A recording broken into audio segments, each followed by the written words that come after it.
But you know, normal people like YouTubers and stuff shy away from politics. And granted, my channel's not political per se, so I don't really like talking politics at all. So, I mean, at least not on the channel. I love politics otherwise.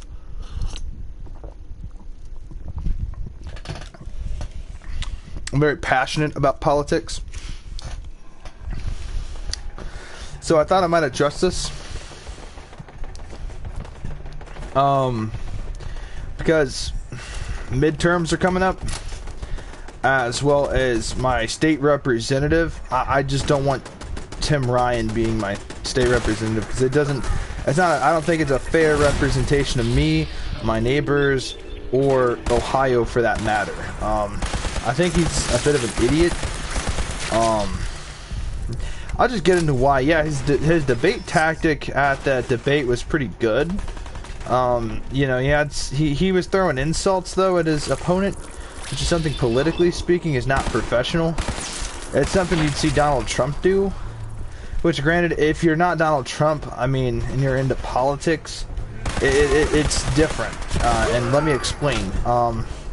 Because when Donald Trump was running for office, he wasn't a very political person. He wasn't in politics professionally as a career. He was a businessman and an entrepreneur and a lot of other things before he became the president of the United States. And so, granted, I'm sure he had political views of his own that were, you know, very deep political views, but I mean, this guy did not work you know, a political career, and that's why it worked. That's why people liked his attitude.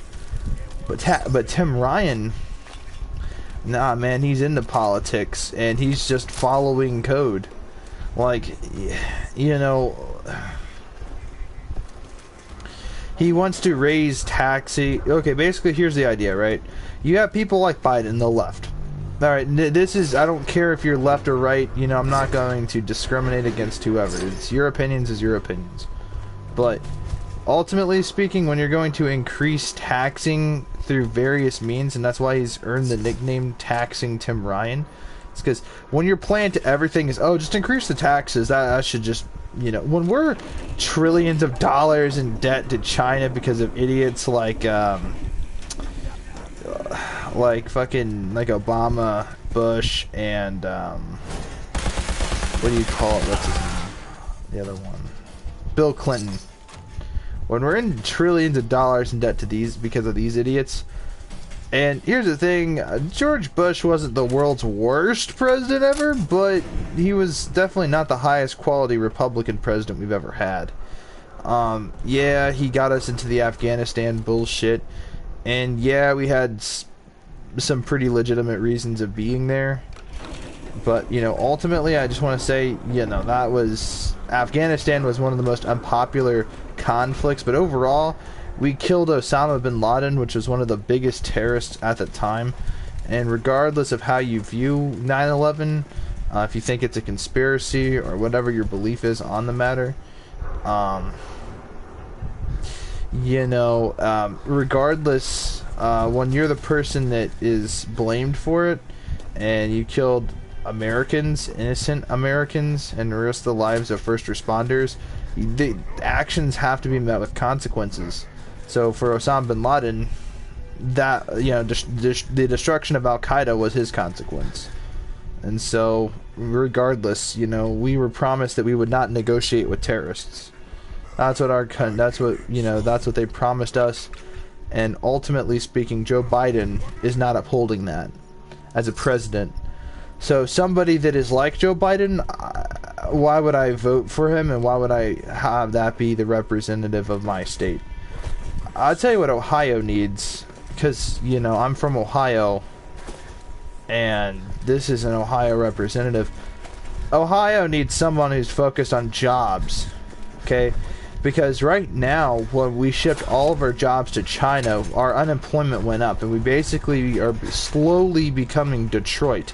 I mean, the Dayton area, and there's all kinds of bad areas now that used to not be so bad. Well, and now the little city that I'm from, they're starting to see low-income housing establishments being, you know, produced. And that to me is a big problem, because low income typically means people that don't want to work per se and deal drugs, and they make enough to live, and then they work like some basic mediocre jobs for legitimate tax purposes. So to me that could very easily become a problem, and we're starting to see a small increase in crime rate while these low income houses are being developed. So, and that's what I've noticed, is there's more crime. There's also trashier people on the street that take the bus. The bus that's near it, there's just a lot of people with trash bags, and they leave behind all this trash and shit. They don't pick up after themselves. They dress, you know, with they don't look like they've showered. These are pretty disgusting people.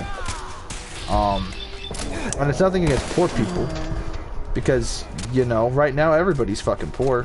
Everybody in the middle and lower class is going to be poor due to the intensity of our tax increases. And Biden said he wouldn't, you know, tax anybody that makes lower than $50,000 a year, and that was a lie. Or whatever bullshit number he said, that if you make below a certain amount of money, you wouldn't be taxed. That's bullshit. Gas is increasing, food is increasing, water is increasing. Even air is increasing, and yeah, we pay for air. Think about this, guys. I went to Speedway the other day, gas station, to put air in my tires while I got my tank refilled. And air was like $2 for like a minute of air. 1 minute of air is like $2, bro. Like air. When I could have very well just taken like a bicycle pump and filled it up myself for free. I mean, I'm just saying, guys, like, this economy is becoming bullshit. The value of the dollar is decreasing, and we're still in debt to China. The economy is a big deal, and here's why. Because the economy affects everybody. It affects the value of currency. It affects the value of things. Now, yes, the property value is going down as COVID's becoming less of a problem, but as we all know, COVID really wasn't a problem to begin with. You know, all this deaths from COVID, I don't truly believe COVID killed as many people as people are saying it did. Because those numbers make it seem like, you know, there's a lot of people dying from. I know a lot of people that have had COVID that are considered high risk, and they survived. I know people that have had COVID and say it was nothing more than just a flu. And these are people that have had COVID. So I believe them more than I believe a politician about COVID. Because here's the thing, how can you present facts to an unknown virus? If this is a new virus, then we shouldn't have any known records of it, so there's no facts being presented. It's just opinions. And in a state like that, that's an undeniable fact, right? If it's unknown, if it's a new thing, then there's not much to be known about it. So research periods. And by the way, this vaccine was the fastest vaccine produced in history. It took them less than a year to produce a vaccine. Vaccines take up to like 3 years to produce, and this one was produced in less than a year. So, yeah, for those wondering, it's like, is it reliable? This vaccine hasn't been tested. We don't know the side effects of this vaccine. So it's not that I'm an anti-vaxxer. I believe in certain vaccines. I just don't believe in the COVID vaccine. Because, for one, it's just... It's like this, man. Imagine this. It's like when they produced the first car, right? Like, wow, it really works. It does all this stuff. But then imagine owning that car for 4 years, and now all of a sudden you have all these problems with the first generation of cars ever produced in like the late 1800s or the late 1900s. You know, and they're like, well, my horses don't, my horses don't have the combustion engine problems. My horses just need apples and food.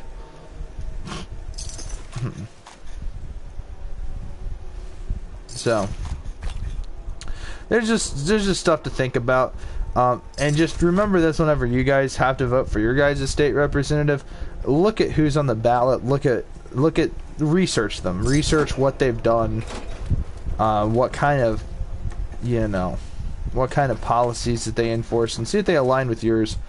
And if they don't, you know, then make your decision, right?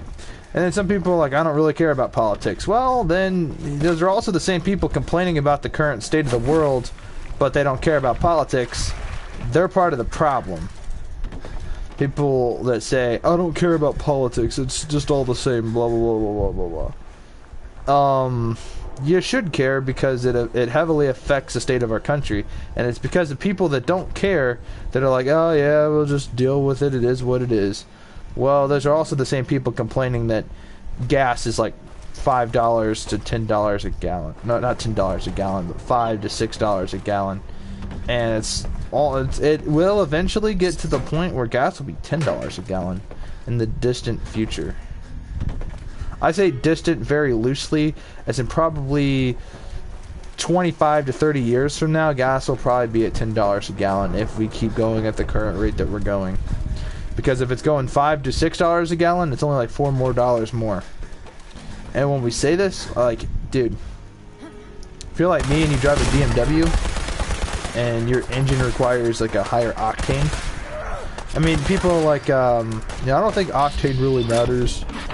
Well, if you use a lower octane, it doesn't really apply with your, what do you call it? It doesn't, if your engine goes bad and it's, you know, for whatever reason, and they can check the octane, and if they see that you've used lower octane fuel, it's with your factory warranty that they'll try not to replace anything. It will violate their warranty. It's for warranty purposes. And I don't feel like dealing with all that. Plus, higher octane's higher performance fuel anyway, so it burns better and it takes care of my nice engine, which I really want to take care of my BMW. Keep it running nice, constantly maintenance it. It's a lot of maintenance.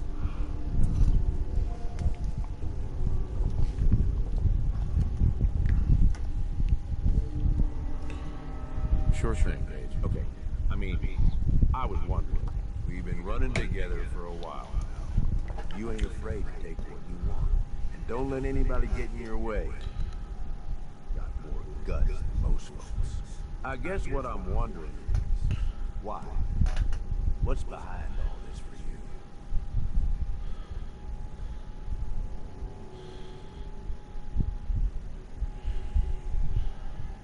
I just like being able to do whatever the hell I want. It's a good way to live, as long as it don't get you killed. You ask me, this whole damn world is here just to tear you down. Deck stacked against you from the very beginning. Most folks are too stupid to realize it. They just sort of stumble through, managing to scrape together some shitty little life for themselves. They struggle every day until something catches them off guard, and then that's it. Lights out.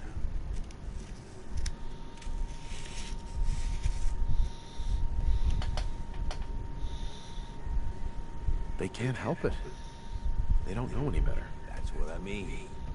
They don't get how it is. They don't see it coming. But then some folks are too aware of it, you know? They see the world for how fucked up it is. And so they decide they're gonna have it all. Right now. All the booze, all the chems, all the caps. And they don't care how they get it. In fact, if they can take it from others, they feel like they're getting the upper hand. They fuck the raiders. They get so greedy, so focused on right now, they make some shitty mistakes. Wind up dead. Hell, maybe some of them are trying to get killed.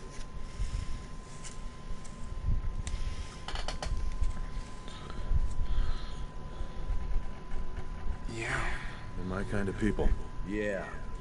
You've taken a real shine to running the game.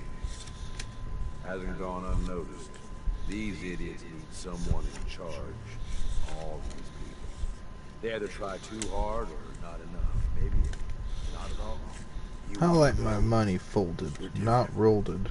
We know how to walk the line between fighting for what we deserve and getting out of control.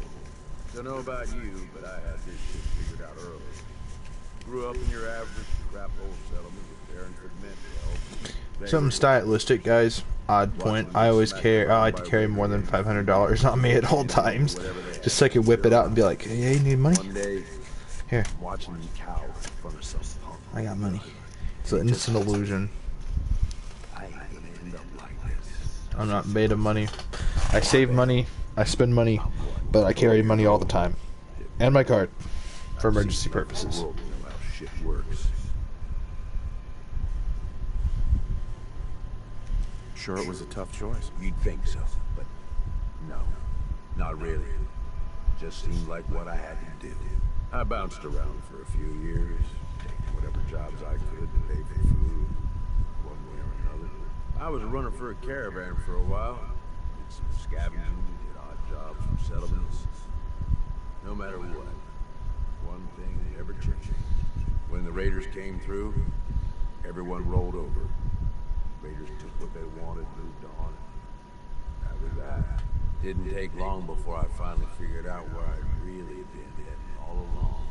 Next time a gang came through, I joined.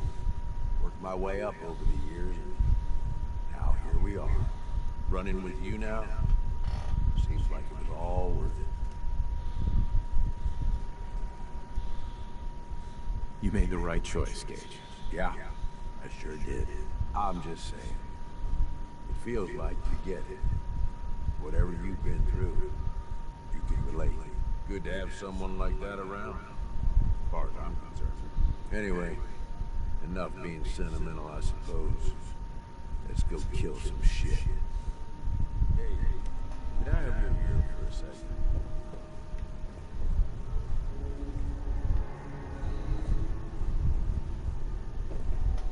Heads up. Yeah, what's up? Gage. Still got something to say, if you've got time to listen. I'm all ears. I just wanted to say that this, you know, two of us working together like this, well, it's been a damn good time. I left Nuka World with you, hoping you'd be the overboss the gang needed. Seems like I didn't need to worry in the least. No question, you know how to take care of yourself, which is more than I can say for most. But damn, if you don't have fun doing it, and more than that, I know you got my back. I can trust you. I can't say that about anybody else. You're damn right. I've got your back. I know you do, boss. And that means something coming from you. Really does. You know, I made some bad calls when I was younger. I ain't saying I regret the choices I made, just that early on, I was a little starry-eyed. First gang took me in when I was 16. Decent group, a fair amount of muscle. Only they weren't using it as best they could. Me being new and young. I didn't know enough to keep my mouth shut. Started making suggestions about how to improve things.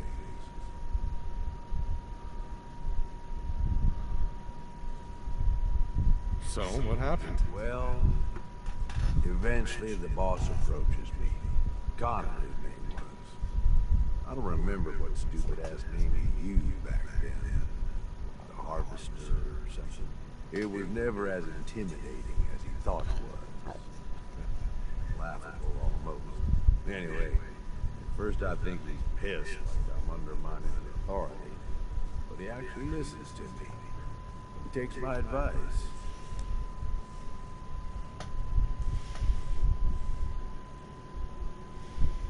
And where is this guy now? Now hang on. Don't get ahead of me. So here I am. This teenage punk who's got the ear of what seems like the most powerful guy around. I'm on top of the damn world. Connor's always coming to me, asking what I think of his plans, telling me how much he trusts me. Can't lie. It all went to my head. After something like a year of working closely together goes by, we come up with this plan to make peace with the rival gang. We work the whole thing out in secret, where we meet on neutral ground, who does the negotiating, and what happens if shit goes south. I was more than happy to take point on negotiating, with 3 of our biggest guys to back me up in case no one took me seriously. That's a lot of responsibility for someone so young. I know. And if I'd been a bit smarter about it, maybe I'd have thought it was too much. About an hour in, they're just starting to come around and realize the deal is in their best interest. And then I hear gunfire and explosions. Lots of both. At first I'm thinking, oh shit, something went wrong. Connor's gonna have to bail us out. But the more time that goes by, the more I start to realize what's happening. The fucker set me up, and I fell for it. See, he figured he's pumped me for all the information I was good for. Having me around for much longer, I'd be a threat to his position. So he used us as a diversion, something to keep the other gang's attention while he and his men ambush them. He gets their stuff, and I just happen to die in the crossfire. Perfect day for him.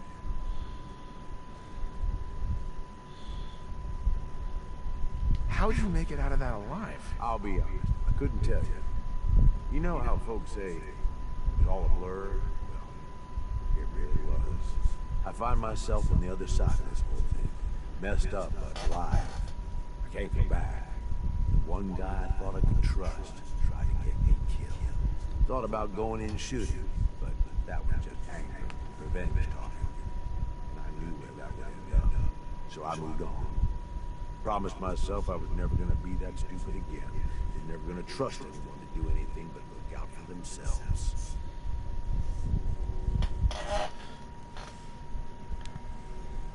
Hey, you did what you had to do. No one can blame you for that. Like I said, boss, I don't regret the choices I made. Ever since that day, I ain't trusted nobody. At least not beyond how useful they could be to me. You, though, you're the real deal. I finally found somebody worth fighting with. Something worth fighting for. I don't mean to make it weird. I'm just saying, this is a real good thing we've got going here. Never thought I'd say this to a raider, but you're damn good company. I'm lucky to have you supporting me. That means a lot, boss. Really does. Well, I figure this is enough sharing or whatever, yeah? We probably ought to get back to it. But really, thanks. I mean... I did it. I got lessons in blood. See what it does. 10 damage resistance. Oh snap. Homie G's. Homie G's a boss. Alright. Heads up. What you need? Hey, Gage. You okay, boss? Just wanted to check in. Make sure we're doing okay. You know how to have a good time. Look alive. I'll give you that.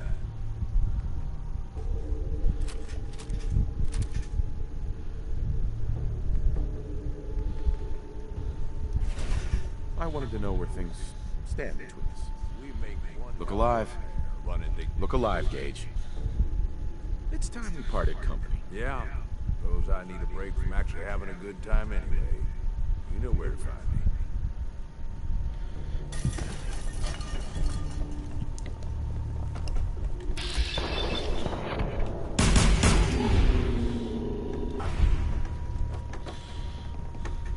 Oh man.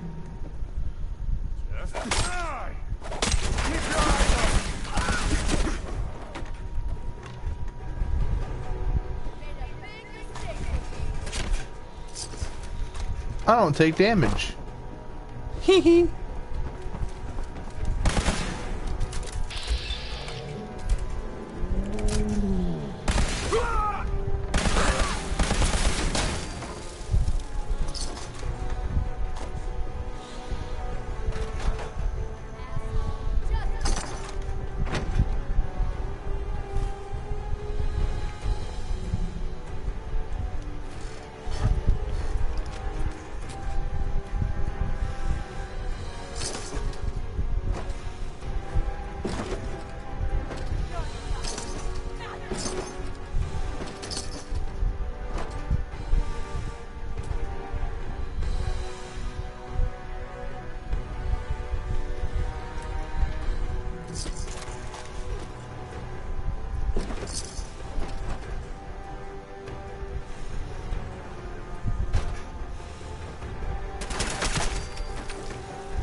Well, either way, boys, I completed my objective.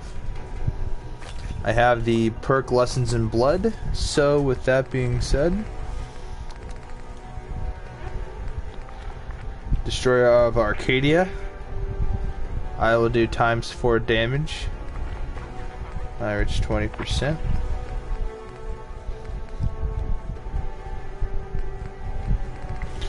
There it is, Lessons in Blood. I get 5% more XP per kill and a 10% damage resistance.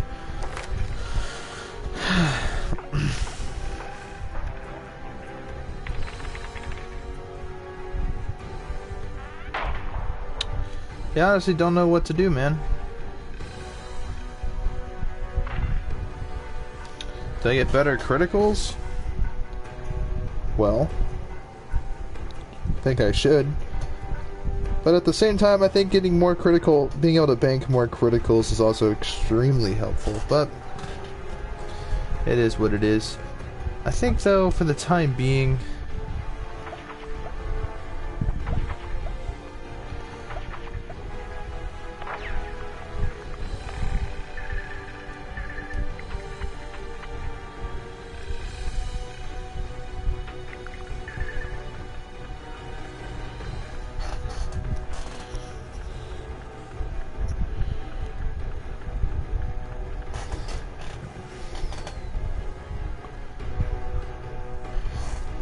melee weapons doing more damage is pretty good too, but it is what it is.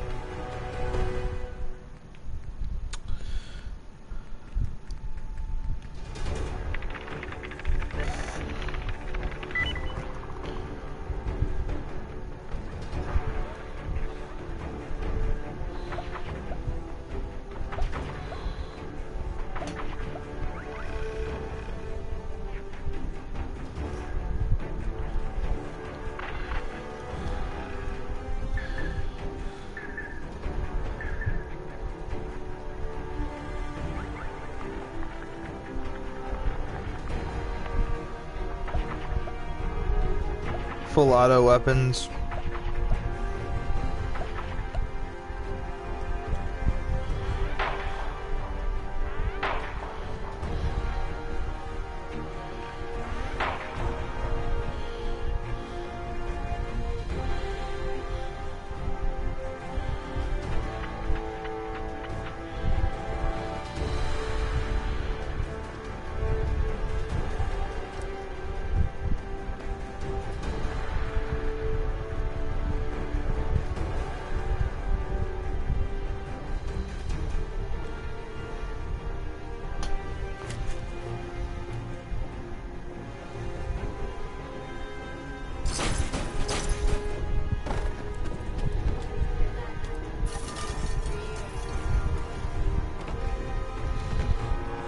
Oh yeah?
I wonder what Longfellow's companion perk does. Imagine if it's non-semi-automatic weapons do 50% more damage.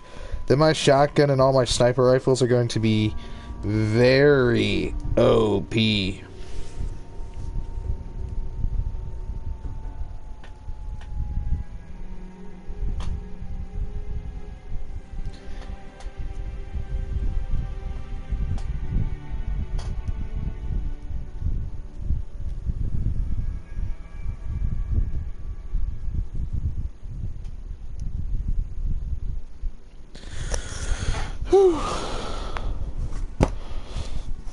Great question. Let's look it up.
Hunter's Wisdom.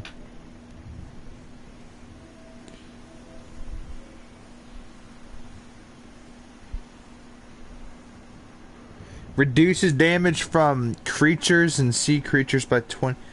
So basically, it makes everything that is considered a creature do 25% less damage to me. And I really wish it increased my damage to the creatures by 50%.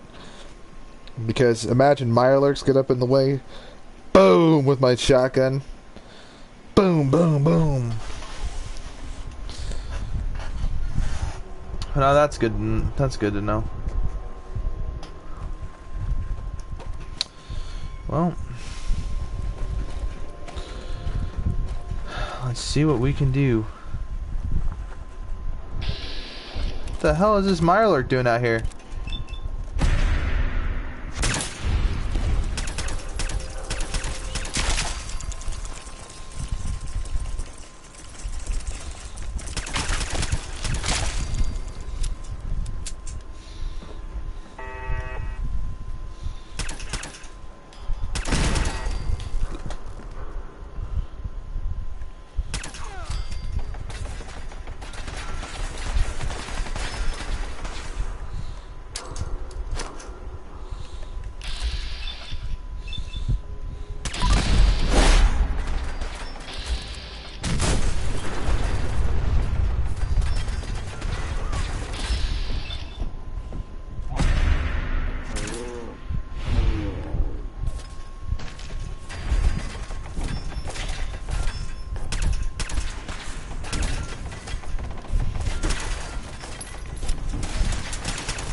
Patience, my friends, patience. And overall,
Oh wow, whoa.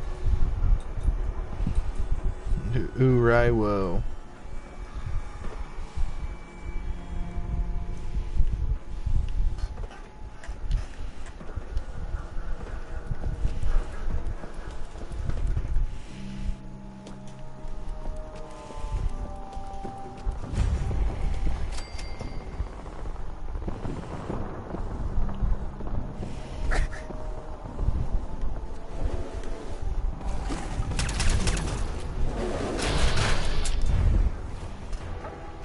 Oh yeah? You're a tough son of a bitch. Yeah. See you try something here, tough guy.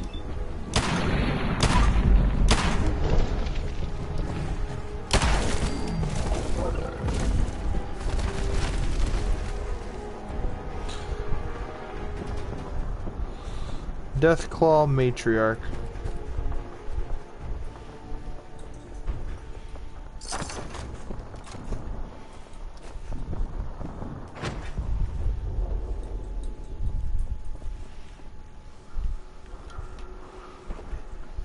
Who's there? What?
Oh, I don't have any more of those devices.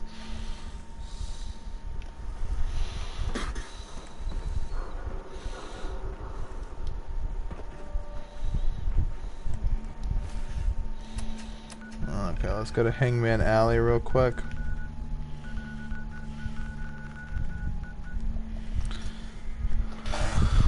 Whew. Settlement building in this game is pretty tough stuff.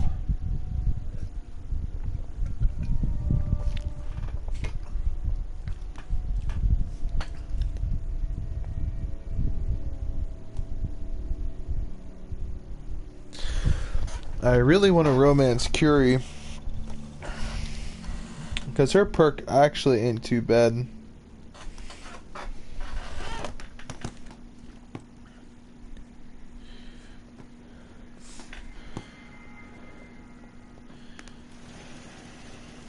Combat Medic. Once the player has reached maximum affinity with Curie, 1000 points, they will receive her perk Combat Medic. This will allow the sole survivor to be healed by 100 hit points, or HP, once per day, immediately upon falling below 10% HP. Essentially per day. So if I want to reset it, all I would do is just go to sleep for about a day.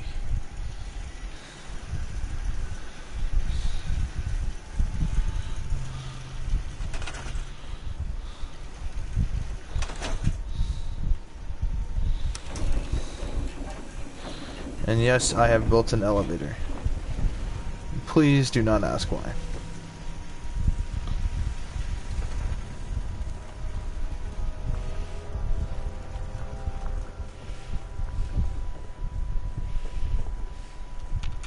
Excuse me. Do you need something, monsieur? How are you doing? I find myself wanting to set out again and see the world. I am tempted to do this on my own. There's so much danger. I hope we can renew our partnership. For science, of course. I'd like to travel together some more. Then let us get underway. I am happy to help. So, how are we doing, Kiri? It is so hard to wrap now. Something more.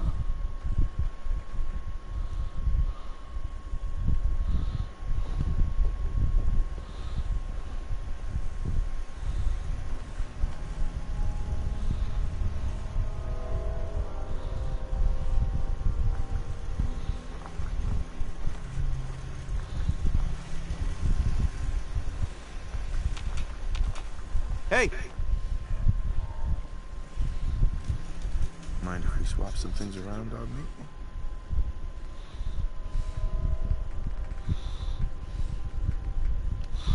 So the Poisoner Flamer does 10 points of poison damage when using this. The damage is 3, so it kind of sucks. I mean, you can get the damage to like 10, but...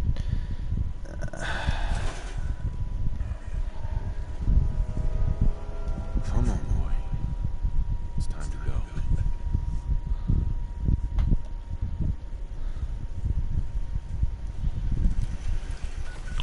So here's something you guys could probably do to raise the affinity with Curie. You take a melee weapon of any sort.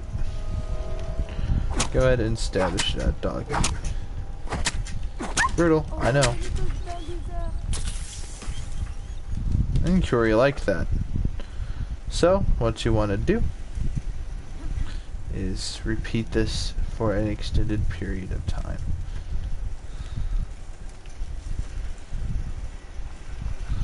And you're going to keep on doing this forever. Until, of course, you guys reach max affinity. This is the easiest way to reach max affinity with Curie. Just like with Gage. Just auto-save, then pick locks, then auto-save and pick locks. Do this repeatedly and you'll get lessons in blood, which is really effective. Especially considering, like, that's 10 whole damage resistance. If I'm traveling alone or with dog meat, that means I resist up to 60% damage. Because if we think, or no, more than that. Right? 50 damage resistance plus 10, that's 60. And this one is take 30, so that's 90 damage resistance. And if it is a Rad Roach, a Mirelurk, I take an additional 25% damage resistance. Dude, this means against animals, I am a fucking beast. So, yeah, no, Mirelurks are no longer an issue. They're pacified. Pretty much, essentially. I do like this 25% damage bonus. Then when you max it out, you get it 25 more action points. Now, granted, 25 whole action points can go away really quickly, but having it on top of having a high amount of action points, it really helps you out with your VATs and your sprinting time. However, I highly suggest grabbing the Action Boy skill, as this will seriously help out. I also wanted to get the Quick Hands, you know, this will give me an extra 10, so with those two that's 35, so yeah, 10 action points goes away really quickly. I think it goes away in like 5 seconds of sprinting, so yeah, no, goes away pretty quick. But combined with an extra 25, yeah, it takes it a little bit longer, so it gives you a little bit more action points to work with. And if you have maxed out agility and maxed out endurance, I think you'd have a lot of agility to work with. But yeah, so what you wanted to do is wait. Come out, find dog meat. Hey, buddy.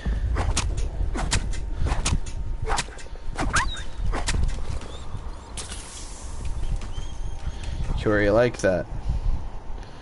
Rinse and repeat. Dog meat is invincible. Oh, and do not do this in real life. I'm fucking around. We all know that.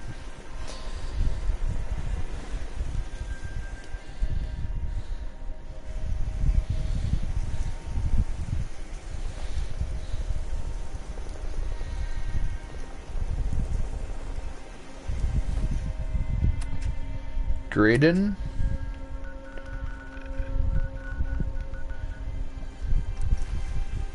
Grey Garden? We'll go over there and we'll rescue the town. I want to increase my melee damage. I want to do 197 melee damage. Enemy with the throat slicer. I mean, seriously, it would make a baseball bat or just any weapon in general just do high amounts of damage. You know, so I don't know. Having a high amount of melee damage is important to me for all the reasons that it is for everyone else.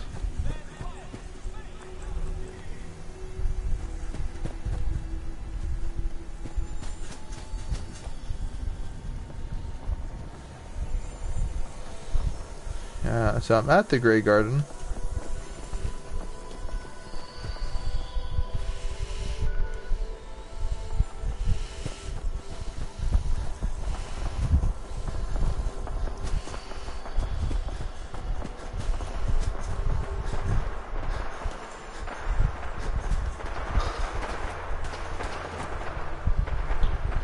Hey, Slayer.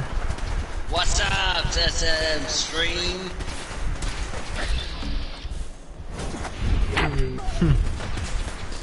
Just playing some good old Fallout 4.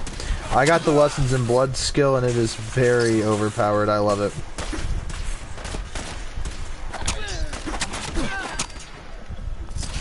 Just talking some politics earlier. Yeah, Tim Ryan's got me all riled up.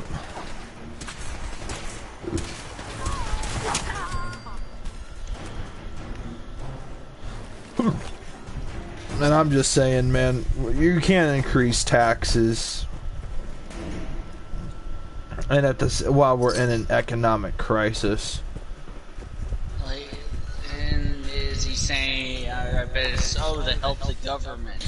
It's to help abortion and all kinds of other stuff. So, here's what I believe.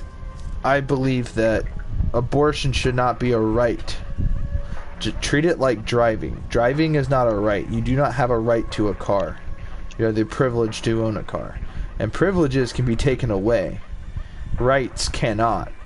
That's the difference between a right and a privilege. So people are like, well, I should have the right to do what I want with my body. You do have the right to do what you want with your body. But that fetus is a body of its own. Without any say of anything. So in my opinion, you know, while there is far more effective birth control, with the way that we are now in modern medicine, birth control, there are so many ways that you can prevent having birth. There's male birth control pills now, and the side effects to those are unknown. But at the end of the day, what you do with your body is your choice. So who you let in your body is also your choice. So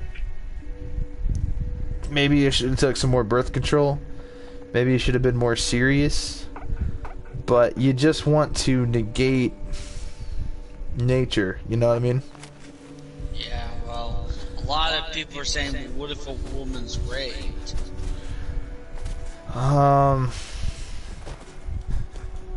Couple of things. We have the choice to put ourselves in risky situations. So if it's like a high school or a college like party or something happens where there's alcohol or drugs involved, we have the choice to put ourselves in risky situations. If I walked into the hood flashing my wallet around, do you think I'm going to get robbed? Yeah. Alright, there you go. It's that simple. So if you go around and you dress, and you see the way these girls dress, then people are gonna say, well, women should have the right to dress the way they want. Well, you know, when you're dressed skimpy and you wear slutty clothes, you're going to get a lot of attention, a lot of sexual attention from guys. And if guys come off creepy, well, maybe you shouldn't wear that. I don't know what to say, man. Like, oh man, it's like, but if a guy wore stuff that a woman wore, he'd be perceived as creepy and weird, and would be fined for public indecency, right? But women wear clothes that are damn near see-through. I mean, this shit's ridiculous. I don't know, man. I don't know, man. Like, call me an extremist. I don't really care. Fuck it, man. I think it's retarded. It's our generation, man. We're fucking retarded. The women and the people in our generation are retarded. Not per se me or you, but a lot of the people in our generation are fucking retarded. It's just fucking get with your feelings or be who you want to be. Well, here's the thing. I want to be a fucking astronaut or I want to be a millionaire. It doesn't mean I get to be a millionaire or an astronaut. You know? It's simple as that, man. You don't get to always be who you want to be. You don't always have that choice. Whether that's political, economical, or whatever is tainting you from doing that, there's always a reason not to do that. There's side effects to being a millionaire too. Higher taxes on the rich. But here's the thing, the rich can afford to pay taxes, and so they do. They don't care if taxes are raised. They're making millions of dollars. They can pay it off. But the little guy, like me and you, yeah, there's just no way we're going to be able to make it. I swear, increase the taxes, more taxes come out of my fucking paycheck? Really? Not only that, but I think they're trying to increase, like, the actual tax of food. The amount of, like, the percentage of stuff on other things. Sales tax on food. Yeah, the sales tax. So I think they're trying to increase the sales tax on firearms and cars, too. And I think they're going to put a sales tax, I believe there's a sales tax on gasoline. Oh, what the fuck? So, and you know what all this extra tax goes to? The new Green Deal and abortion. Two things that really don't need to happen. Rather than increasing our infrastructure or increasing our defense bill or paying off our debt, we'll increase spending and we'll accumulate more debt, and yeah, it's fine. It's what we do. It's what we do. So I think it's dumb. I'm sorry, I just think it's dumb.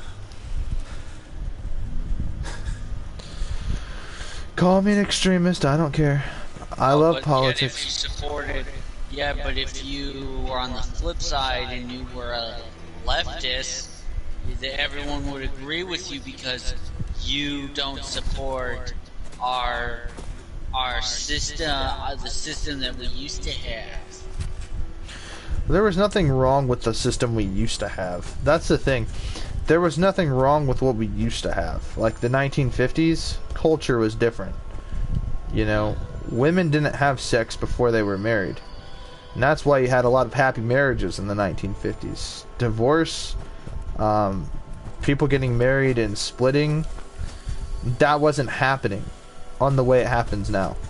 There's a channel I watch, it's called Just Pearly Things, and she talks about the dating market and the problems with modern women, the problems that we have with culture and other things like that as far as the dating market goes.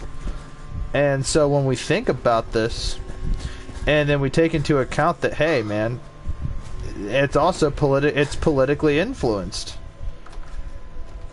You know? Yeah. It is politically influenced, and here's how. It's these women, these LGBT feminist extremists that are getting up and screaming these things, and they don't want to advocate for men's rights. They want to advocate for women's right to 1,000 different things. And, you know, women need more power. Why should we give you more power without giving you more responsibility? Because you want the power without the responsibility. And a great quote was said once. With great power comes great responsibility. So, you know what happens? The thing is, when you give women power, like, name one country where a woman has the right to divorce a man and take everything he's ever had to work for, even before the marriage began. Name one country besides here that does that. None. Why is it that we do that here and no one else does it anywhere else? And do you see in Romania, do you see women get abused or women wearing skimpy clothing and screaming for rights? No. You don't. You don't see that in Romania. You look at other cultures that are not American cultures, like Eastern European cultures and Asian cultures. In Asia, here's a perfect example. Asia is like 90% more conservative. You know, and so they tend to traditional values. And do you see there being large problems there besides with their pollution? Well, when I say Asia, I don't mean China. I mean Japan, Taiwan, Indonesia, Sri Lanka, whatever. You know what I mean? Yeah. You don't see those problems, and they embrace their culture. They love their culture. So they don't have this whole, oh, I should feel guilty because of what my ancestors did. They don't do that there. Do you see that there? No, you don't. It doesn't exist there. You know, we are the only country that has killed our own people. We've been through a civil war and stopped slavery. We're the only country that has ever done that. Now, granted, we went to the Civil War not to end slavery. It was not the point, but it was a side effect of the war. But ultimately speaking, you know, when we think about it, the Republican Party itself believes in freedom, and the Democratic Party at the time also believed in freedom. So you didn't have this problem of who's a freedom fighter and who's a communist. The Democratic Party has been, the Democratic Party is like clay. The Republican Party is like bricks. That you can shape them differently.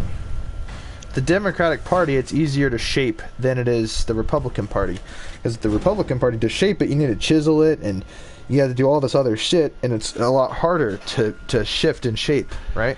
See where I'm going with that? Whereas the Democratic Party are like Play-Doh and clay and can be shaped to be whatever it wants to be. And that openness to being able to change political views, be able to change everything, is part of the Democratic problem. The Democratic Party's problem. The reason I say that, it used to not be so bad. There were some decent Democratic presidents. I can say JFK was not the world's greatest president of all time, but he also wasn't the worst. And in fact, for a Democrat, I think he did pretty good.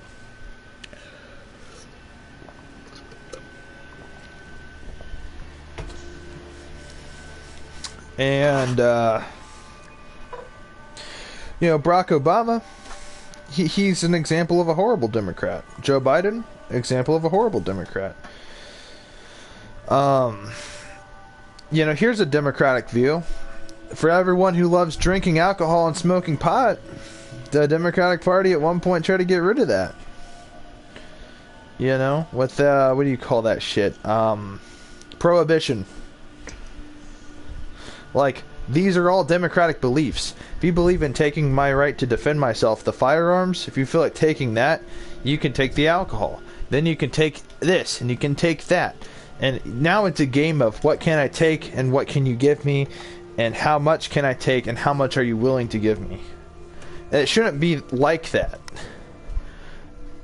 Politicians should have the people's best interest in mind, and not their political or economic interests in mind, for their own sake. You see where I'm going with that? And that's, I think, why Trump was such a great president, was he was not a politician. He was a businessman. He approached our country like it was a business. This is a capitalist country, so that's naturally what it should be viewed as a business.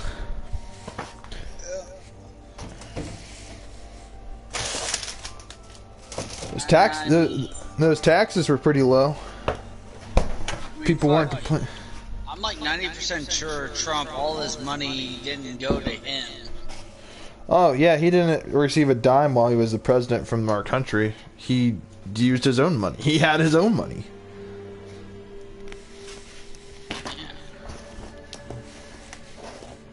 And Biden doesn't want to go down to Florida after the hurricane. Said he wants to go to Costa Rica or some South American country for vacation.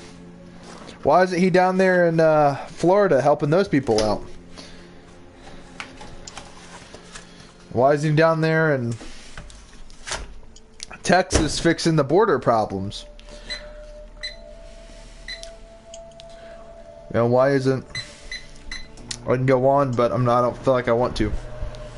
The point is, yeah, people are always going to say, you know, Biden's this, Biden's that, Biden's blah, blah, blah, blah, blah, blah, blah. The problem is, when you have this many people that say all these different things about Biden, some of it's true and some of it's not true, but most of it's true. The problem is, when the evidence is clearly there, you know what I mean? That when the evidence is clearly there, when you can see by his actions speak loud, because actions always speak louder than words. I don't care who you are, actions speak louder than words. When your actions correspond with what people are saying, and it's negative, then there's evidence that suggests that you're a shitty president. And when there's evidence there, when there's interviews there, and there's all these cringy speeches and debates there, you gotta admit, this guy definitely stole the election. Like, there's just no way he legitimately won. And I want to say that because when you look at Trump, Democrats were switching over to the Republican Party, or Democrats were voting for Trump even though they didn't believe in everything he said. They knew that Biden's plan was an economic death sentence.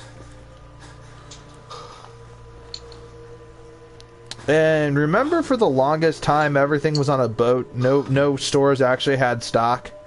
I want to say this was around about a year and a half ago that this was occurring, but it was happening longer, and also not that long ago, we were also having other issues with stores being short-handed. Remember the toilet paper shit with COVID? Now, granted, you know, Trump was still in office during COVID, but when Biden got in office with COVID, man, shit. Schools all around the world were getting shut down. I'm sorry, bro, but when you shut down schools and shit like that, yeah, should the teachers still get paid? Yeah, they should. It's not really, like, their choice in the matter of COVID, you know, because it's a little above their paycheck and above their power. But, I mean, like, I don't know.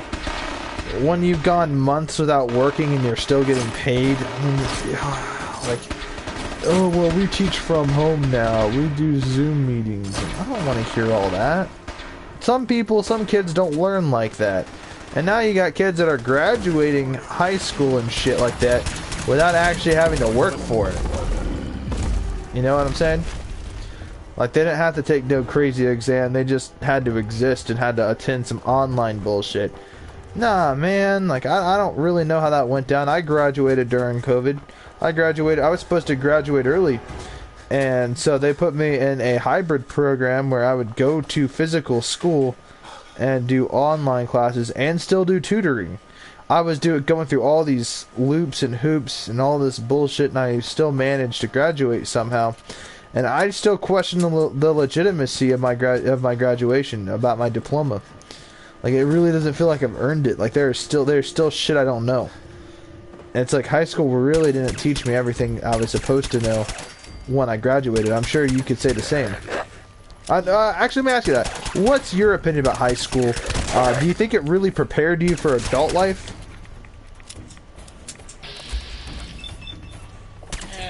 kind of. So you're from a different state than I'm from, so I'm sure it's different there. But do you feel like you were fully? Do you feel like you were fully prepared for adult life after high school because of what you learned in high school? Well, kind of. I mean, sometimes I'm pretty good with math. Like, not like Rayman genius type, but like I'm pretty decent with doing math without the assistance of a calculator. And also managing myself. Now, sometimes I do get a bit lazy and not do anything but I feel like, yeah, I don't know, like in high school, if I miss my assignments, then I got a failing grade. But because of that, that's why I'm always early to work. Because of those times I had to make sure my assignments were turned in on time. Oh, and they did. Oh, and my teachers made sure my assignments were turned in. Some of the teachers were very strict about when the due date was. Like, I had a teacher who, literally, he would have us do our assignments and they would be due at the end of the class period. He didn't do that, no, due at 11:59 p.m. He was like, it's due at the end of the class period. I don't know, it's just, and state of living is a little more, like, conservative a bit. Like, I don't know. I still had to take state tests. Okay, I didn't have to take state tests. I'll go ahead and admit this right now. I made it through a loophole. It's called, home instruction is what they called it. And I met with a tutor, and the tutor would give me his exams. And you want to hear what those exams were? What? Literally, he was the first president of the United States, George Washington. Alright, you passed.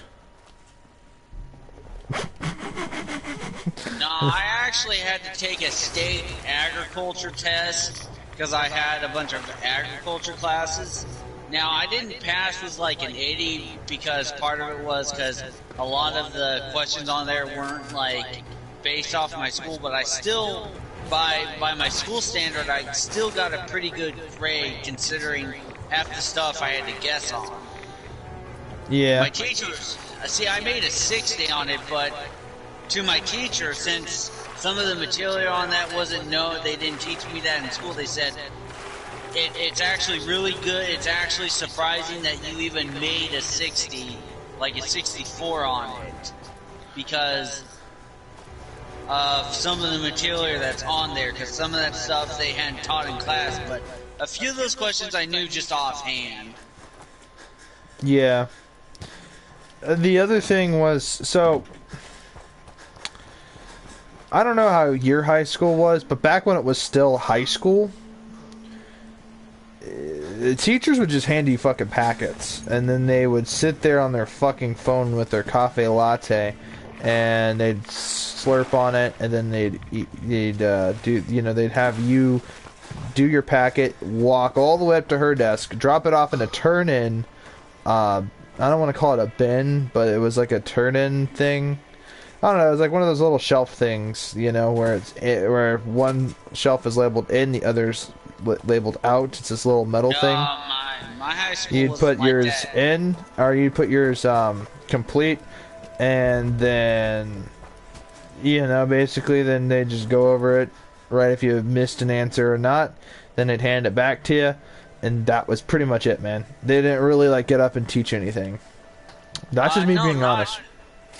Not in my class, not in my school. Like, the teachers would teach you the stuff. They didn't give you packets. They did a lot of, like, Google Classroom, like, my ag class, we had to, like, research stuff. Like, we had to, like, identify, like, plants apart, like the different plant parts and stuff, and our teacher, like, she'd give us some examples, and then she would tell us, she'd give us, she'd tell us, like, websites we could go to freaking do it.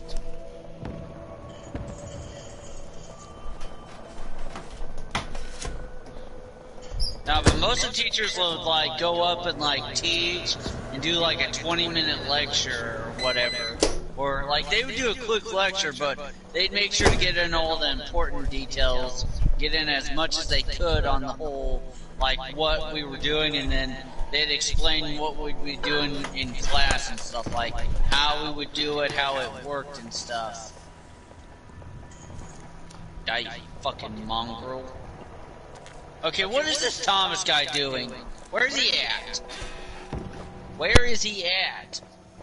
Because I'm not trying to fight the Forgers again. Oh, fuck you! Oh, hell nah, bitch!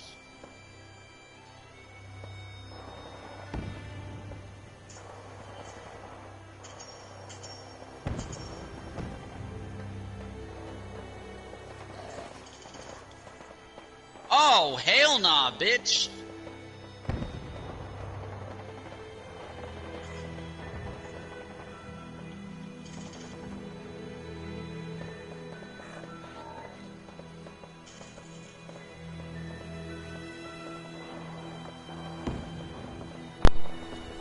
Fuck, I'm out of ammo for... So, okay. well, my teachers would give us lectures. Alright, It's a where's little bit Thomas how at? you described it, where it'd be like a 15 to 20 minute lecture. They would kind of explain the concept of what we'd be learning, but apart from that, that was it. They'd explain the concept of what we were learning, and then they'd explain some of the things to look out for, like some of the rules, like if it was like English, for example, they'd explain like the rule with SH where it makes a sh sound or whatever the fuck. Or with math, it would be like the rules of dividing fractions, stuff like that. But obviously, those are examples. In high school, it's a more advanced curriculum. If that makes any sense. So, granted, Why are you whining, Diesel? Please shut up. now, granted, you know, I personally feel like high school is turned from school to an advertisement for college. That's just my opinion. I mean, I remember in my economics class, so our teacher didn't give us packets. He would go up, he'd have us do like projects and stuff, like what we were learning, and he said we had to like do like a project explaining, or like one time we were doing the whole stock market thing. We were talking about the stock market. He literally had us do a 5-day project where where it was like, okay, you have a hypothetical, you have a theory, you have a hypothetical. Let's just say you have $10,000. It was $1,000 to invest in the stock market. You need to invest in at least 5 different companies. And he said you had to invest in them, and then you had to keep track of them to see how they did. Mm-hmm.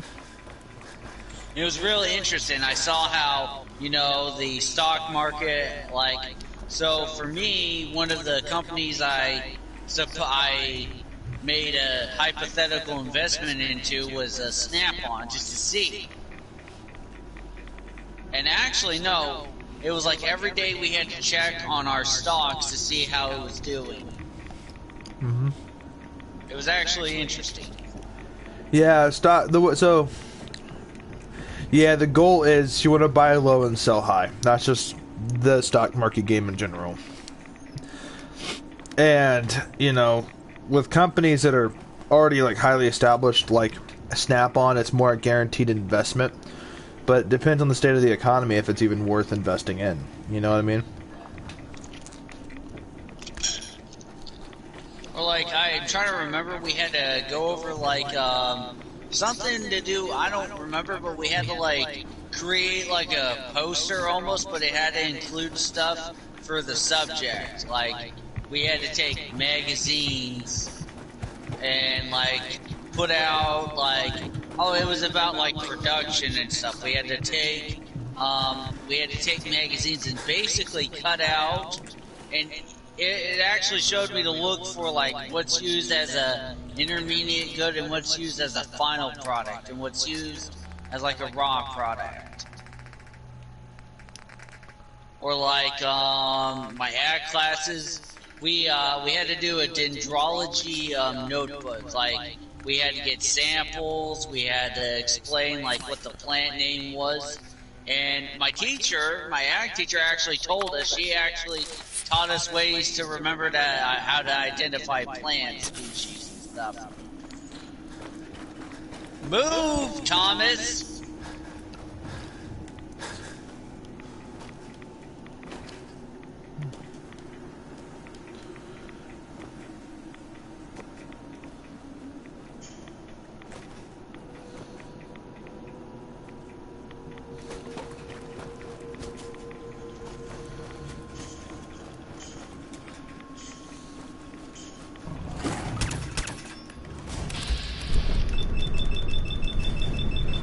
Fucking shit. Stop blowing up.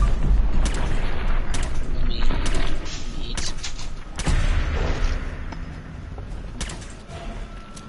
Alright. Let me eat some melons. Alright, let me take some rat away. And then let me take some jet. Be careful with using that stuff, man. You don't want to get addicted to it.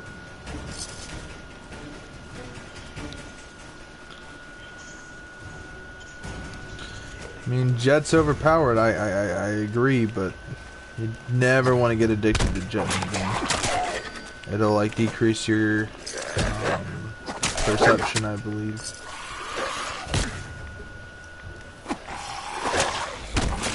Move, Thomas. Alright, I'm low on. Alright, I got you.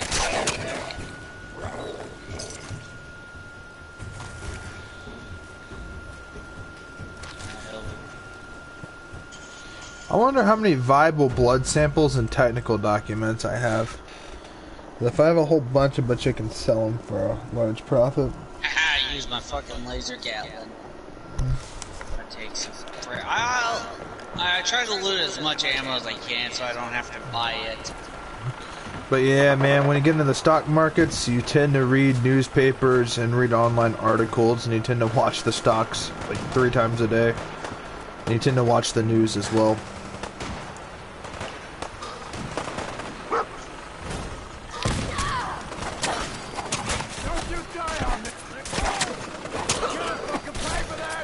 Gotta use ammo, I just gotta use my blade. Look at that.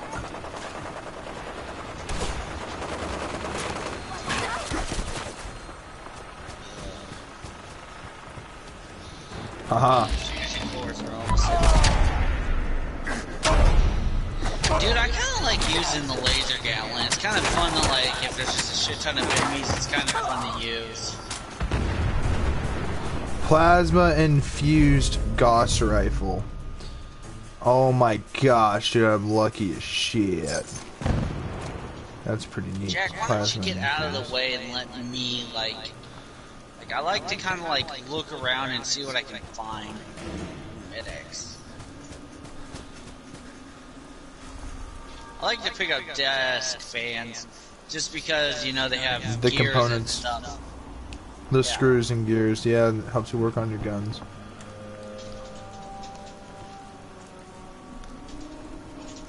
I like pre-war money. I think it's the most useful item in the game. You hear me? Always grab pre-war money if you have the opportunity to do so. You know how many cabs? I like to pick up like duct tape and stuff in this game. Yeah, for adhesive. Yeah, it's just good to have. And anything that has like nuclear material and stuff in it. Yeah, nuclear material is pretty good too. Bro, I'm lucky as shit, bro. I have a plasma infused Gauss rifle. That's 253 damage. on a max charge. Do you have a Gauss rifle yet? No, I A Gauss rifle? Oh, what the hell? That radroach is big. Oh yeah, in later stages of the game you'll come across various sized radroaches. Some are ridiculously Freezing large. submachine gun. I've never come across... I got an explosive submachine gun.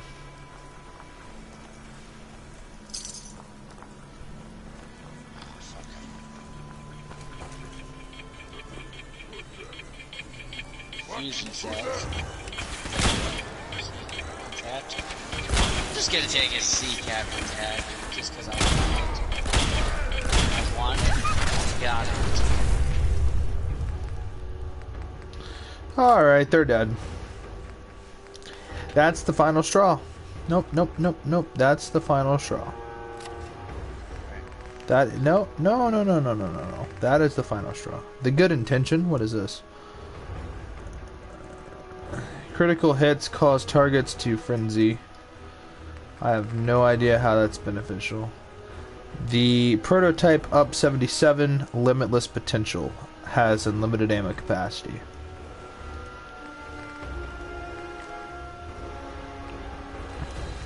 Combat shotgun.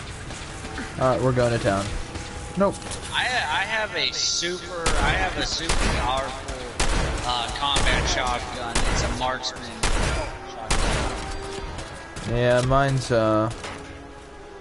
is the Flip the lighter. Mine is the 2-shot advanced combat shotgun. The special effect adds an extra projectile shot, which basically means it shoots 2 rounds for the cost of 1, so it does double damage. It's 315 damage times 2, so it's 630 damage on a single shot. So for the most part, 2 shots is like 1,600 or 1,200 damage or something like that. It's really good for just spamming enemies with shotgun shells. It turns super mutants into mush. Are you shooting at me? You're not doing a lot of damage. Okay.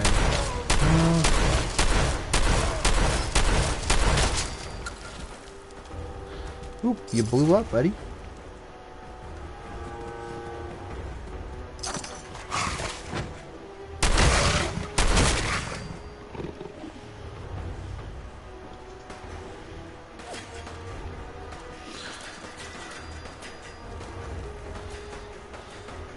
Oh wait, I already have a military cap. I don't want a military. I got a sea captain's hat. What are your special stats? If you don't mind me asking. I don't fucking even know. If you hit triangle and then, or if you hit circle and then triangle, it shows you all your different or you can just go to your stats and it will tell you. If you go over to special, it just tells you all your special stats. I have level 12 luck. I really wish I had 13 luck just to get luck at a high state because I like getting critical hits. For strength, I'm level 1, 2, 3, 4, 5, 6, 7. Damn. I'm level 7 in strength. Perception, I'm level 5. Endurance, I'm level 5. Charisma, 1, 2, 3, 4, 5, 6. Wait, 7. Wait, hold on. Hold on, let me look at that again. 1, 2, 3, 5, 6, 7, 8. I'm level 8 charisma. I'm only level 4 intelligence, level 4 agility, and I have 1, 2, 3, 4, 5. I have level 6 luck. Nice. I have the most charisma. Yeah, means you can That's just talk basic. people into things and get better prices. That's just the basic charisma. Let's see, I am level 1 cap collector. I'm basically level 3 lady killer. I can persuade women really easily in this game.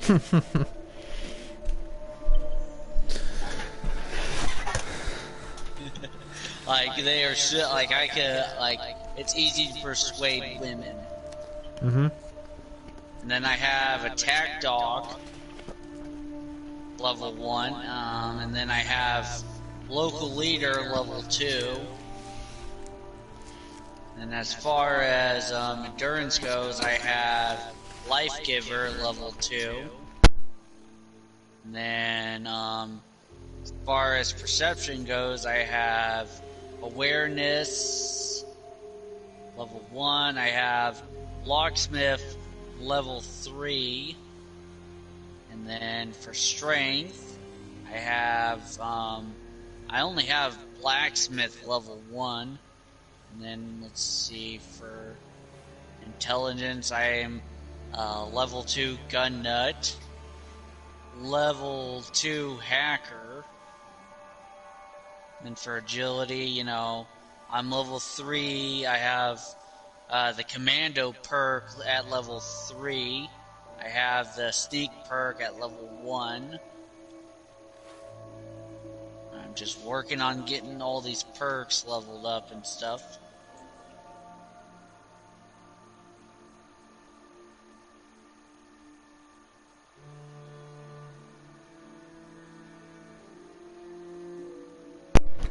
Bro, you don't even want to know my character. My character stats.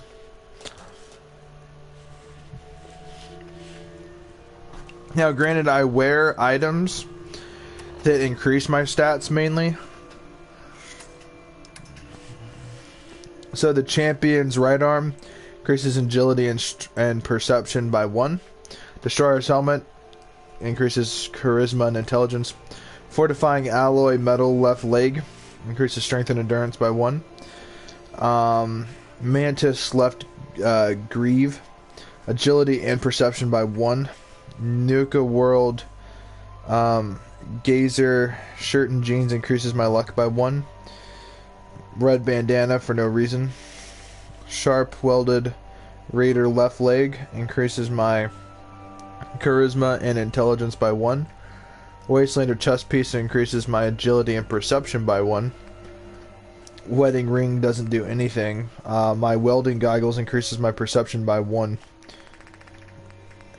So, altogether, with stats and everything else, the numbers come out to be 8 strength, 11 perception, 5 endurance, 9 charisma, 6 intelligence, 8 agility, and 12 luck.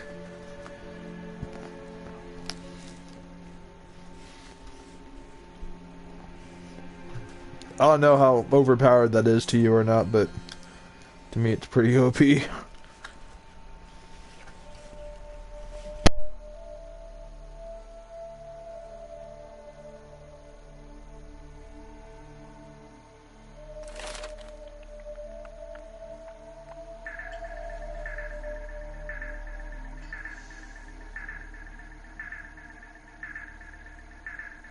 Flip lighter.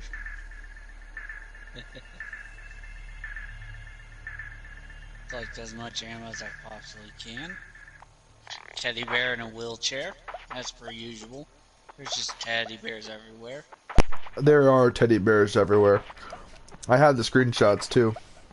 Yeah. I think I've sent you a collection of the teddy bears I've seen. Have I sent you the ones of the 2 teddy bears playing chess and they're using bottle caps, or checkers, and they're using bottle caps as the checkers pieces?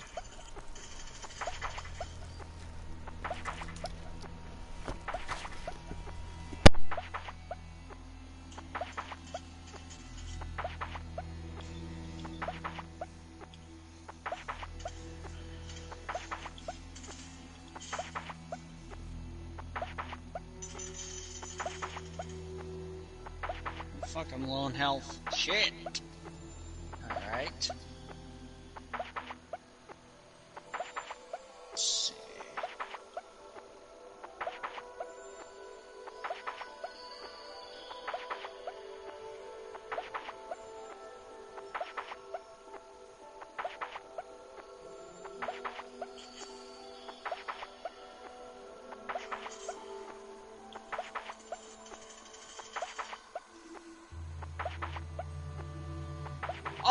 Oh, motherfucker.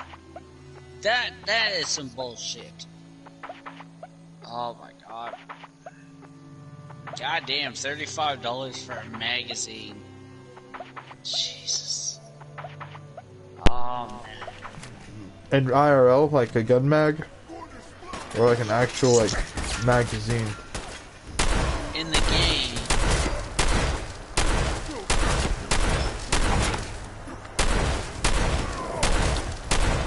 Oh, the little, oh, I know what you're talking about now. The little Yeah. comic books and magazines and shit you collect. Yeah. Oh yeah, dude, they're in, 2000, they're in 2085 or whatever, 2075. 77. 77.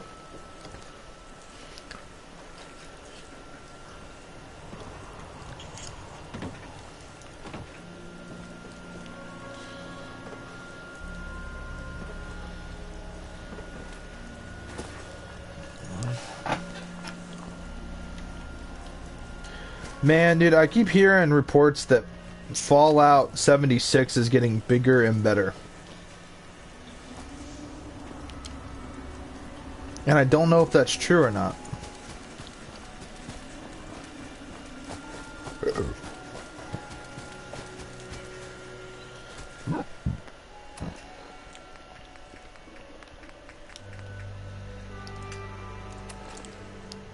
I really wish that there was like a bandana or something to cover my face that also gives me a stat increase.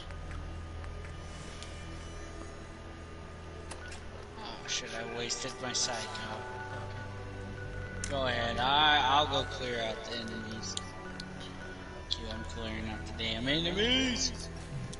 Did you meet Kate yet? Ah, no, I have not. Shit. Not the door I want to go out to. God damn it, now I gotta... Hey Slayer, you should romance Kate.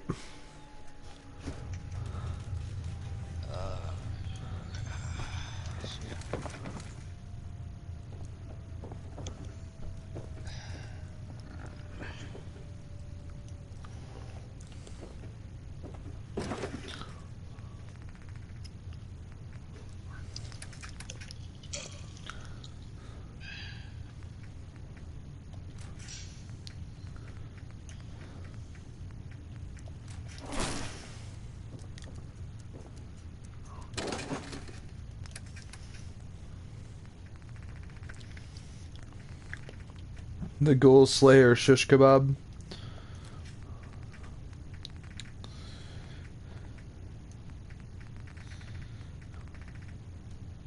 Are you using my name in vain? Hmm? I asked if you're using my name in vain. I didn't even say your name. You said Slayer. Ghoul Slayer. Alright. Ghoul Well, I'm Slayer's gonna go shish take- kebab does 50% more damage against ghouls. Alright, well, I gotta go take a piss. I feel that.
You think the top brass want us out here as a goodwill effort? Kinda hoped we'd be heading home.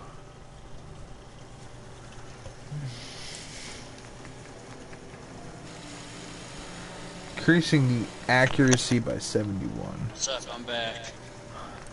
Not much, man.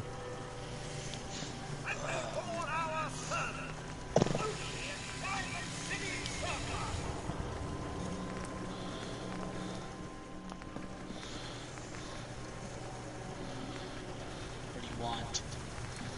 I don't want anything. I'm not talking to you. I'm talking to my dog. Oh.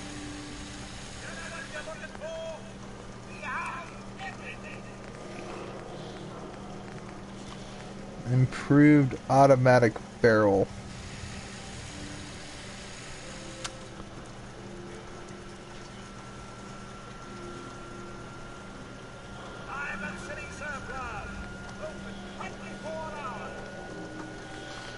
I wonder what happens if I put a long barrel or even an improved long barrel. So it'll increase my righteous authority damage by... I don't know, I like it being full auto though.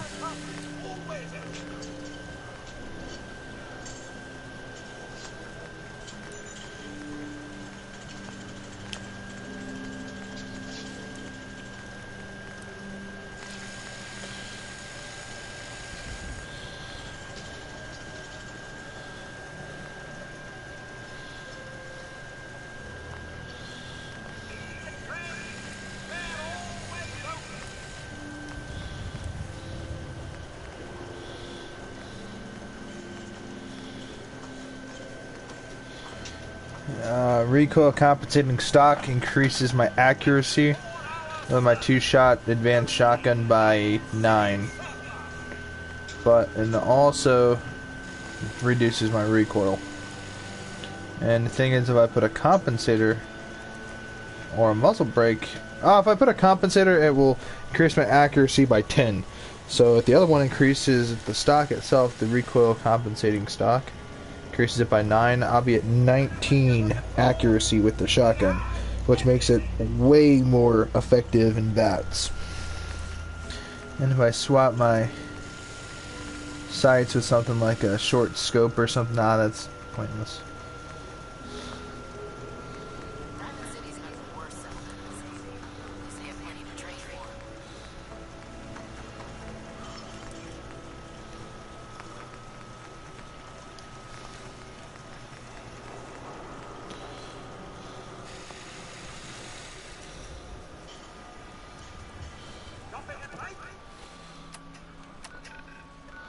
Let's go get Curie.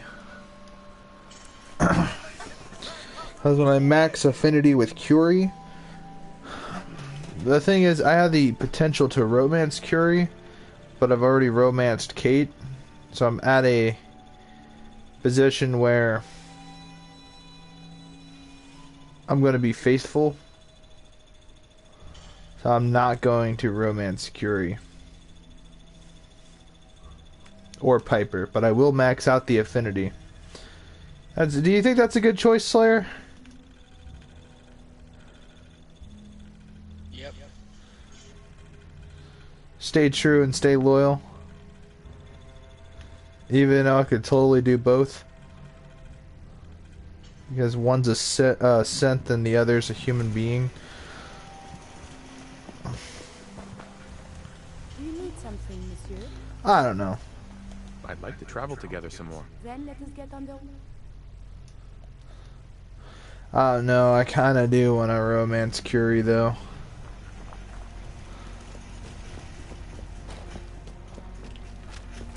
And then we'll just see what happens, guys.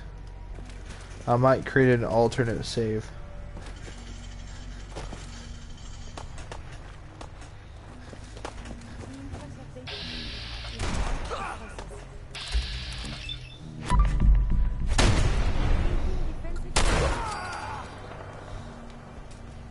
Hey, May I help you?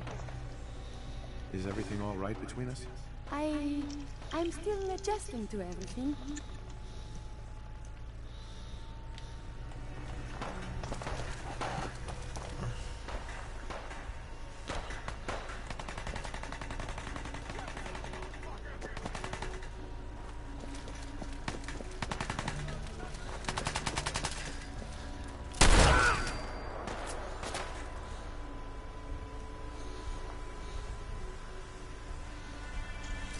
I believe we're supposed to file a police report, yes?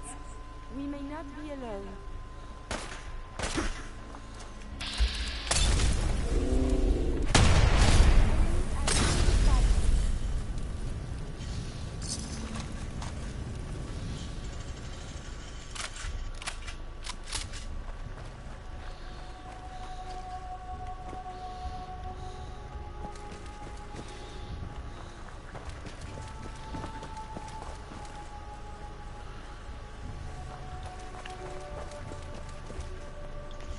Hey, over here. Mother of all God. For you. Really? Nothing else I needed. Not a problem. Let us continue our Oh journey. my God.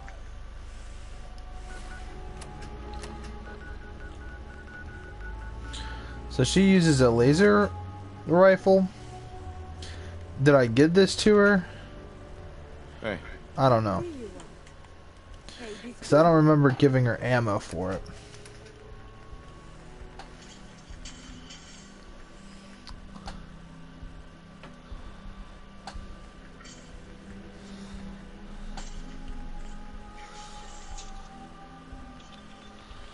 No, she just regularly uses it.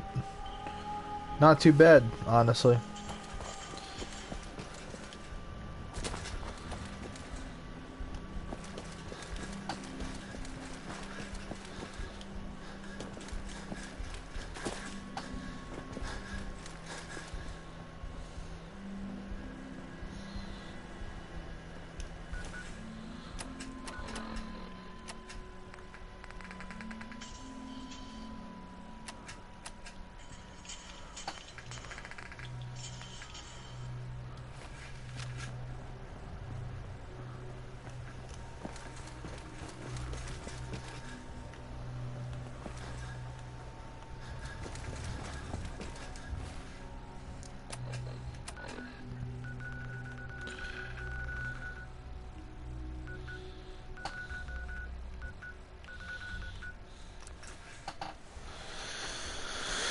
Like, I don't know, I'm conflicted.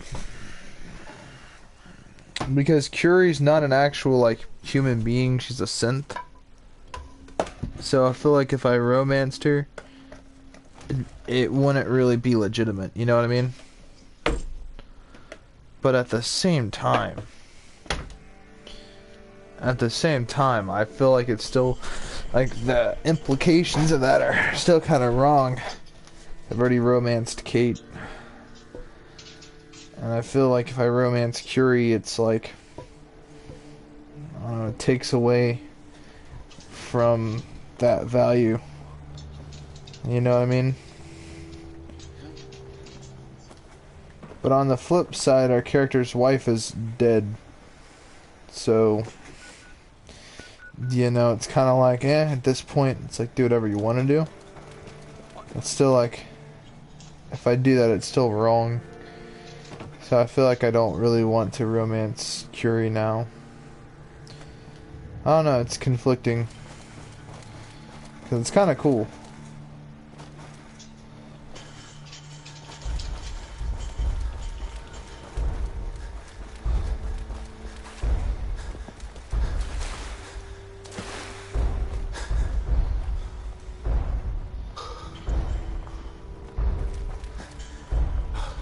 I do want to max out affinity with Paladin Danse and Nick Valentine.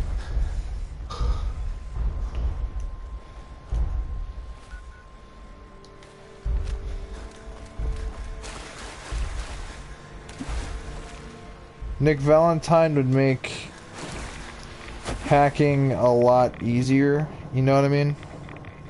Because he gives you an extra attempt. And there is a bobblehead, I believe, or a magazine or something that also gives you another attempt at your hacking, you know, chance or whatever. hey, you. Yes? What do you want?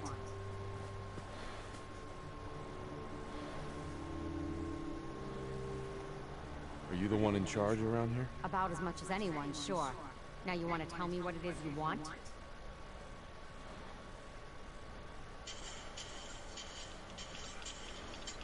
Actually, never mind.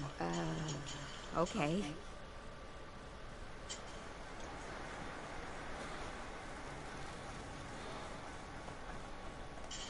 You, get out of here. You, keep walking. What the hell? Excuse me. Hope you ain't one of them synths here to spy on me. Hey, easy living. This ain't. Oh. Ah, shit.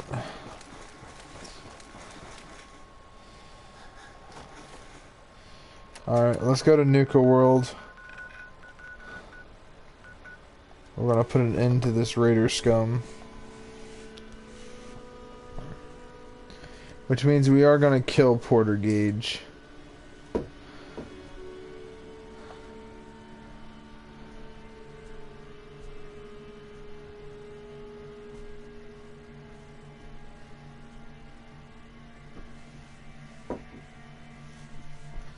But that's good for us, because we don't really want to be Raiders. I wanted to save Nuka World. Though, I feel like if we did become Raiders, I feel like we'd become the thing we hate. And that's just something I don't want to do. I think I'd rather be the hero.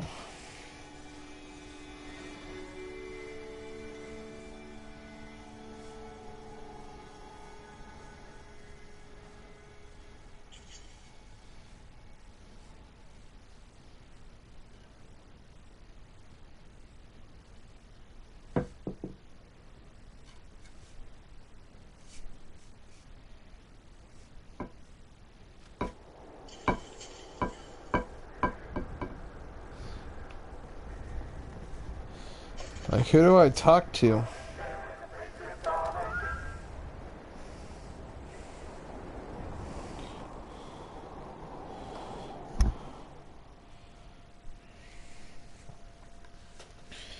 Like, who in the hell do I talk to?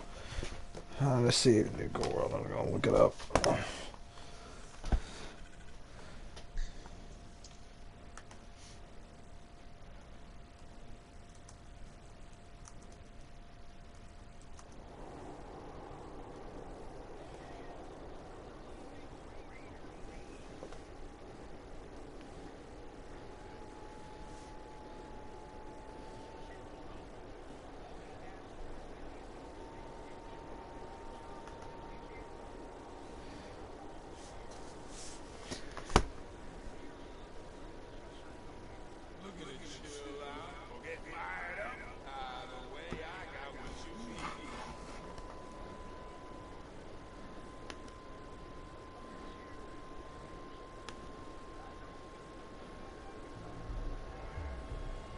Spectrum, America's leading internet and mobile provider, is bringing you seamless connectivity. We're gonna turn this down.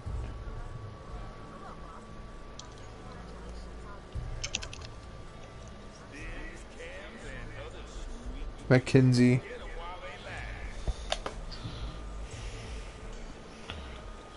Three rival gangs in one place, and they're not killing each other? Hi. Oh, hello, boss. Congratulations on taking out Coulter. I'm, sure you'll do great.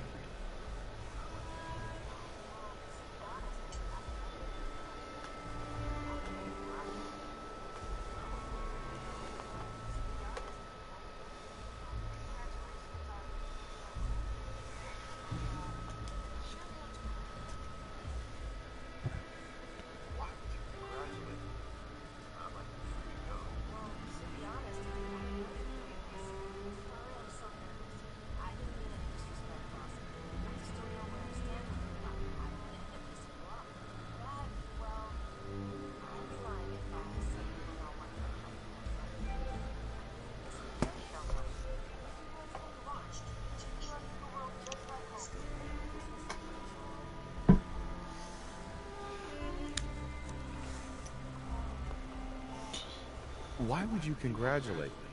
It's not like you're free to go. Well, to be honest, I don't know you yet, boss. Sorry I'm so nervous. I didn't mean any disrespect, boss. I just don't know where I stand with you, and I don't want to end up pissing you off. That, and well, I'd be lying if I said we weren't all wondering how you plan to run the place. I mean, this is your show now. You can do anything you want. You can run Nuka World just like Coulter. Business as usual. Or you could, well...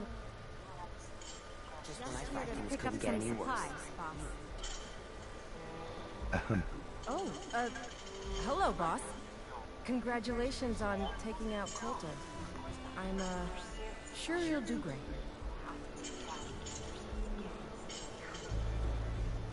Why would you congratulate? Well, to be honest, Uh-huh. sorry I'm so nervous.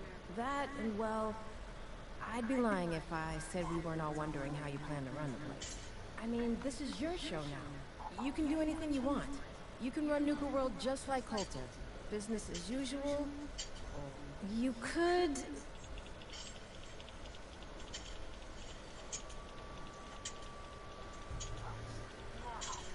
Are you out of your mind? Just hear me out. The gangs that call this place home are already at each other's throats. Now, you could risk your own neck and try to keep them from tearing each other apart, or you could do the right thing and put them in the ground. And when it's all said and done, you're still running this place from your fancy house on the mountain over there. Except now, you won't have to sleep with a gun under your pillow.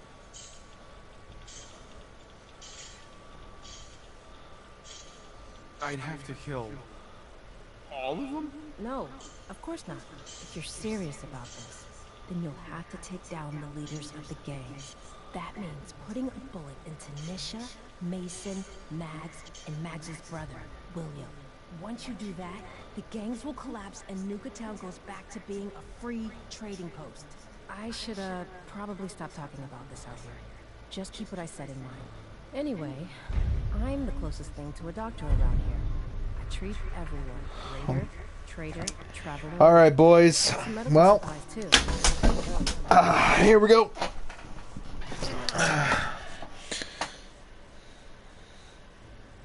Not right now.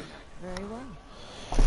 Well, guys, here I'm off to go kill everybody. We are going to kill a lot of people.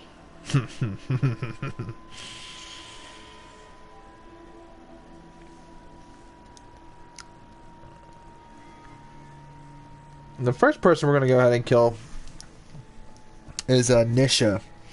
She's a psychopath. And that one chick, Daisy or whatever her name is, that lured travelers that murdered all of them. Yeah, we're going to go ahead and blow her head off because she's a psychopath and an egotistical asshole. So we're going to kill all of the disciples and then we'll probably go ahead and kill the operators while we're at it, and then that leaves the pact. And oh boy, I can't wait. We're going to murder a lot of people.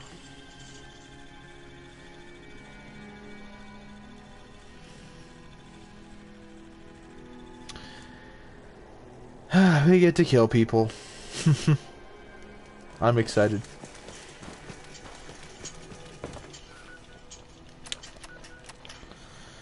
Open season.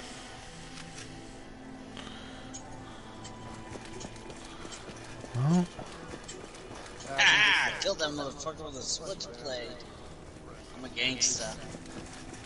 Oh yeah?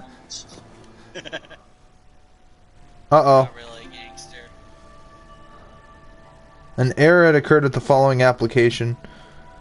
Fuck ass.